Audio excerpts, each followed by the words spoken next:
नमस्ते। धर्म और मजहब या रिलीजन में क्या अंतर है?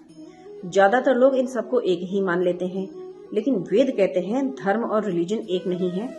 इन दोनों में मूलभूत अंतर है। सबसे पहले समझते हैं धर्म क्या है। धर्म अर्थात जो जीवन को धारण करे।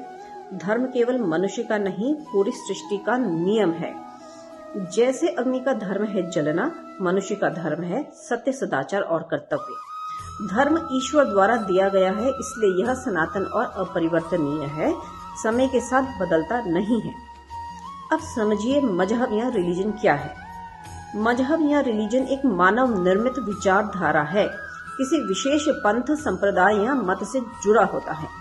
मजहब समय के साथ बदल सकते हैं, उनके नियम अलग अलग हो सकते हैं और वे केवल अपने अनुयायियों के लिए होते हैं।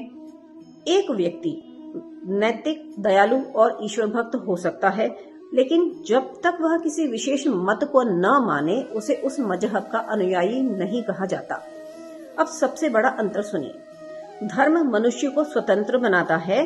धर्म में ईश्वर और मनुष्य के बीच किसी मध्यस्थ की आवश्यकता नहीं होती। मनुष्य सीधे योग, साधना और उपासना से ईश्वर से जुड़ सकता है। लेकिन रिलीजन परतंत्र बनाता है, जहां ईश्वर तक पहुंचने के लिए मध्यस्थ आवश्यक माना जाता है। धर्म का लक्ष्य है सत्य, सदाचार, आत्म उन्नति और मोक्ष, जबकि मजहब का लक्ष्य किसी विशेष समूह के नियमों का पालन है। इसीलिए वेद स्पष्ट कहते हैं धर्म ईश्वरीय नियम है और मजहब या रिलीजन मानव निर्मित व्यवस्था। जो व्यक्ति धर्म के मार्ग पर चलता है वह सत्य, अहिंसा और परोपकार अपनाता है और अंततः मोक्ष की ओर बढ़ता है।